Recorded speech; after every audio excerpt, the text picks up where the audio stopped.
12 ministras, 10 ministros, caras nuevas y figuras que ganan poder, sorpresas que hay que interpretar, ausencias que marcarán el futuro. Soy Juan Luis Sánchez.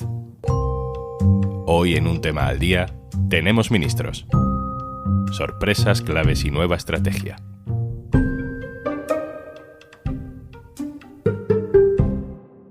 Una cosa antes de empezar. Vengo un momentito por aquí solo para recordarte que tienes 45 días gratis para probar Podimo en podimo.es/aldía. Creo que es la primera vez que en un anuncio importante noto cansancio en la voz de Pedro Sánchez. España, en un contexto muy difícil, crece más, contiene mejor los precios, cuenta con mayor número de empleos y sufre menor desigualdad. Llegamos todos agotados, políticos, periodistas, ciudadanos, a este momento que marca el final de un camino y el principio de otro. Hubo elecciones, hubo pactos, hubo investiduras, hubo altercados en la calle, hubo gobierno de coalición y tras un largo fin de semana de deliberaciones, hay ministros. Ministra de Defensa, Margarita Robles. Ministro del Interior, Fernando Grande Marlaska. Ministro de Transportes, Movilidad Sostenible, Óscar Puente. Son 22 Ministro de ministerios, Vivienda, 17 del PSOE, 5 de Sumar. Hay algunos cambios relevantes. Vamos a analizar qué pinta tiene este nuevo gobierno de una legislatura que promete no dejarnos descansar nunca. Lo voy a hacer con 3 compañeros del diario.es. Primero, saludo a José Enrique Monrosi. Hola, Monrosi. Hola, Juanlu, ¿qué tal? Monrosi, no hay nombramientos de Pedros Duques, ni de Maxim Huertas, ni de Manuel Castells, ¿no? Vuelven los perfiles políticos puros al gabinete de Pedro Sánchez. Hay que recordar que cuando Carmen Calvo y José Luis Ábalos fueron destituidos, Pedro Sánchez puso a perfiles más jóvenes, de menos perfil político, se decía, y con este nuevo equipo, el que nombra ahora esta semana, vuelve a poner a pesos pesados. En este caso, ese rol será el de María Jesús Montero, nueva vicepresidenta, y diría Monrosi que el de Félix Bolaños, que no es vicepresidente, pero como si lo fuera. Totalmente de acuerdo, yo lo interpreto así. De hecho, esa vacante que tú comentabas, que habían dejado otros perfiles políticos, aunque en el rango oficial no estuviese, lo venía desempeñando Félix Bolaños. Félix Bolaños se ha convertido en este último tramo de legislatura en un vicepresidente de facto y ahora tampoco va a tener oficialmente ese rango, pero viendo las competencias que va a ostentar, un claro ascenso, adquiriendo la cartera de Justicia, pero manteniendo la de Presidencia sobre todo y también la de Relaciones con las Cortes, en la práctica también va a ser otro casi super vicepresidente político, me atrevería yo a decir, junto a María Jesús Montero. Yo creo que María Jesús Montero y Félix Bolaños van a ser el núcleo político más cercano, de más peso político en el nuevo Consejo de Ministros al presidente del gobierno, sí. Y yo creo que en cierta medida la etapa del Pedro Sánchez de golpes de efecto pasó. También es consciente de que durante la legislatura uno de los principales problemas que ha afrontado pues es seguramente que algunos departamentos no hayan sabido aguantar bien el pulso durante algunos momentos delicados. El presidente en este caso ha conformado un equipo y también en el que no hay gente inexperta, sino todo lo contrario. Otro que tiene mucho kilometraje encima es Óscar Puente.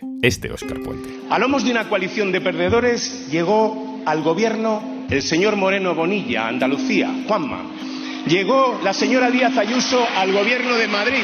Llegó el señor Martínez Almeida a la alcaldía de Madrid. O el señor Mañueco, a él sí que le puedo saludar. Precursor de las coaliciones de perdedores y de los pactos con la ultraderecha. Un auténtico pionero. Saludos, señor Fernández Mañueco.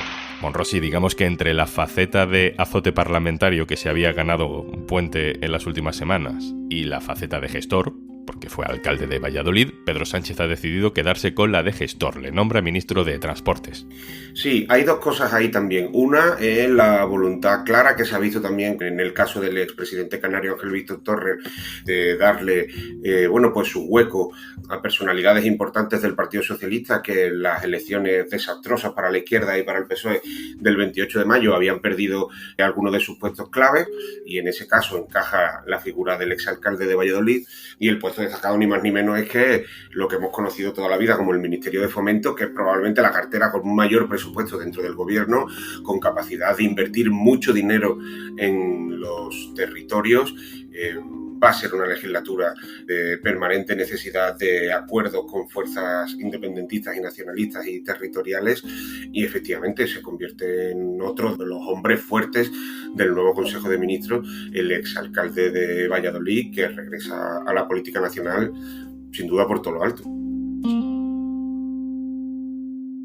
También gana peso Pilar Alegría. Esta reforma no solo va a mejorar la calidad y la excelencia de la educación de este país, también la equidad, y que no es otra cosa tan importante, sino que generar oportunidades. Pilar Alegría era ministra de Educación, ahora también será ministra de Deportes y además portavoz del Gobierno. La interpretación más o menos compartida es que está intentando reforzar su perfil para, con el tiempo, como ya hizo con otras personas, mandarla de baronesa y de candidata, en este caso, a Aragón, en una especie de renovación territorial del partido. Pero vamos, Monrosi, a las vacas sagradas del gobierno. Algunas que se especulaba con que se podían ver fuera de este nuevo gabinete. Hablamos de, sobre todo, Marlaska, en Interior, también Margarita Robles, que siempre se dice que está al filo, y de Luis Planas, en Agricultura. Pero los tres siguen. La verdad es que en algunos casos sí que sorprende, principalmente en lo de Marlaska y en lo de Robles. En los últimos días ya nos venían contando que iban a continuar, pero durante toda la legislatura a ambos se le ha dado un montón de veces por amortizado y por fuera del Ejecutivo. En el caso de Margarita Robles, la crisis de Pegasus del CNI, y en el caso de Fernando Grande Marlaska, principalmente todo lo que tiene que ver con la crisis migratoria de Ceuta y Melilla, en la que el gobierno quedó muy mal, quedó realmente mal. Hemos preguntado en el PSOE y en la Moncloa, y de una manera muy gráfica y muy simple han venido a explicarnos que son departamentos tan delicados, tan complicados, que finalmente, digamos, la postura del presidente del gobierno ha sido más conservadora en este sentido y ha dado continuidad a ambos ministros. También dicen en el Partido Socialista que como mensaje de autoridad frente al independentismo, para intentar acabar con ese mensaje de que aquí quien manda son los independentistas catalanes, que quien manda es Puigdemont, porque evidentemente todos sabemos que ni Margarita Robles ni Fernando Grande Marlaska le hacen ninguna gracia al independentismo catalán. Y luego está lo del Ministerio de Igualdad. Ana Requena, redactora jefa de género del diario.es, hola. Hola, ¿qué tal? La nueva ministra de Igualdad es Ana Redondo García. ¿Quién es? ¿Era hasta ahora un referente para el feminismo? No, no es un referente para el feminismo. Ana Redondo viene de la política local y, bueno, pues tiene fama de buena gestora, pero desde luego no tenemos noticia o no conocemos ni sus opiniones sobre algunos de los temas feministas como más centrales, ¿no? De cómo se ha posicionado también en los últimos años alrededor, pues, de algunas de las polémicas que hemos vivido, ni tampoco su experiencia política parece estar ligada a la igualdad. Tampoco es la primera vez que sucede. La propia Irene Montero en realidad venía más, por ejemplo, ¿no? del activismo y de la política de vivienda y, sin embargo, pues lideró un ministerio de igualdad feminista. No es la primera vez que eso sucede tampoco. Pedro Sánchez ha dicho en la presentación de este nuevo gabinete que será un gobierno feminista y que tiene más mujeres que hombres en el Consejo de Ministros. Pero para el perfil específico de ministra de Igualdad, de entre todas las personas posibles del Partido Socialista, pues ha elegido un perfil bajo, ¿no? Se habían barajado otros nombres: Andrea Fernández, Gabriela Bravo, Nuria Padrón, Lina Gálvez, Ana Yalul. Yo confieso que había pensado en la vuelta incluso de Viviana Aido. ¿Por qué, Ana, se deciden por un perfil hasta ahora desconocido? Bueno, me ha sorprendido porque creo que el PSOE tiene algunas personas con más trayectoria y más peso ligada al feminismo y a la igualdad que podían estar ocupando esa cartera. Es verdad que Pedro Sánchez lo tenía difícil porque los últimos años han sido años de mucha controversia y de un conflicto abierto dentro del Partido Socialista alrededor especialmente de la ley trans. Claro, en ese sentido Sánchez probablemente quería evitar nombrar a alguien que se hubiera pronunciado muy a la contra de esa norma, bueno, porque sería básicamente como desdecirse de su política, una política que al final Pedro Sánchez decidió que tenía que salir adelante. Y claro, es cierto que muchas de las pesos pesados históricas del feminismo dentro del PSOE sí que habían sido muy beligerantes con esa ley. Luego tenía que buscar en otros lugares. Creo que podría haber encontrado, insisto, un perfil más potente ligado a igualdad y que ha optado por un perfil jurista, prudente, básico, ¿no? Un perfil muy bajo, y veremos qué significa esto. Creo que de momento augura, políticas de menos choque o que pueden traer, sí, menos controversia, pero quizá también menos audaces. Habrá que verlo. Ana Requena, gracias. A ti. Monrosi, vuelvo contigo para preguntarte sobre este nombramiento en igualdad que se comenta que te han contado en los entornos de Moncloa o del PSOE sobre la decisión del presidente en este ministerio. Pues la primera lectura es que Óscar Puente y el Partido Socialista, incluso no diría de Castilla y León, porque es más de Valladolid que de Castilla y León, tiene más peso en el Consejo de Ministros que el PSC, que es una cosa muy relevante. Es mano derecha de Óscar Puente, Ana Redondo, y es un perfil que ha sorprendido a todo el mundo, así que por eso hay mucha gente a la que le ha sentado mal, porque hay muchas personas en el Partido Socialista que pensaban que podrían ser las elegidas y que podrían ostentar ese departamento. Pero me decía una cosa un miembro del Partido Socialista que me ha hecho gracia y que me parece interesante, que es, tiene una cosa buena ya, así de primeras, la ministra de Igualdad, que es que no tiene redes sociales. José Enrique Monrosi, compañero, gracias. Gracias a vosotros, un abrazo. Y nos queda por analizar la otra rama fundamental de este gobierno, la del socio de gobierno, la de Sumar. Alberto Ortiz, hola. Hola, Juanlu, ¿qué tal? Sumar tiene 5 ministerios, además de Yolanda Díaz de vicepresidenta, y en trabajo tenemos a Ernest Urtasun de los Comuns, en Cultura, Sira Rego de Izquierda Unida para un ministerio nuevo, Juventud e Infancia. El fichaje más importante quizás sea el de Mónica García, que hasta ahora era la oposición de Ayuso en Madrid, para el Ministerio de Sanidad además, y otro ex Podemos, Pablo Bustinduy, será ministro de Derechos Sociales, Consumo y Agenda 2030. Alberto, más allá de los nombres, ¿cuál es tu lectura política de estos nombramientos?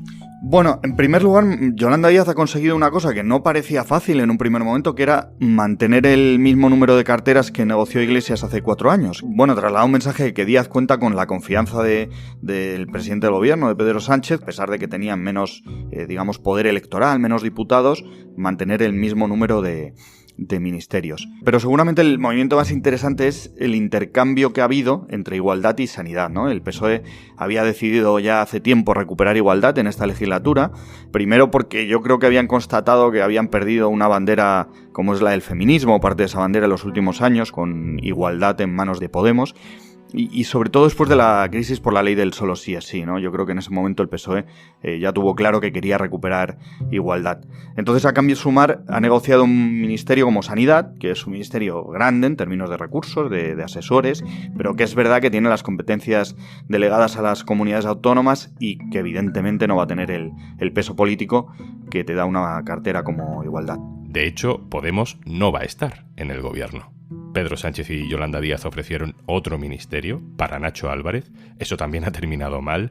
Y, en fin, dice Podemos que Yolanda Díaz ha elegido no tener a Podemos en el gobierno, sino que ha elegido tener un gobierno, Alberto, cómodo para ella y para el PSOE. Es posible que Yolanda Díaz esté más tranquila gestionando lo que es su parte del gobierno, porque tiene, al fin y al cabo, perfiles de su confianza en todos los ministerios.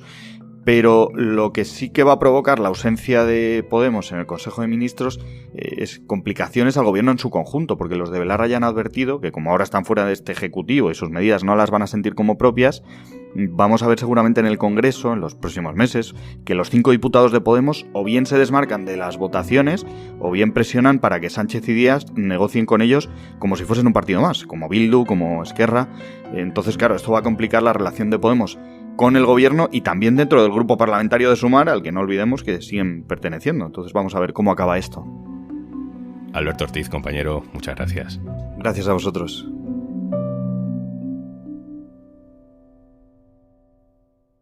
Y antes de marcharnos... En Podimo estamos bastante en contra del aburrimiento. Así que hemos preparado para ti una selección increíble de podcasts de todas las categorías que te imagines. Entrevistas, humor, noticias, ciencia, medicina, true crime y, por supuesto, un tema al día. Y si quieres 45 días gratis de Podimo, solo tienes que registrarte en este enlace: podimo.es/al día. Esto es Un Tema al Día, el podcast del diario.es. Si te gusta lo que hacemos, necesitamos tu apoyo. Hazte socio, hazte socia del diario.es en eldiario.es/socio. El podcast lo producen Carmen Ibáñez, Marcos García Santonja e Izaskun Pérez. El montaje es de Pedro Nogales. Yo soy Juan Luis Sánchez. Mañana, otro tema.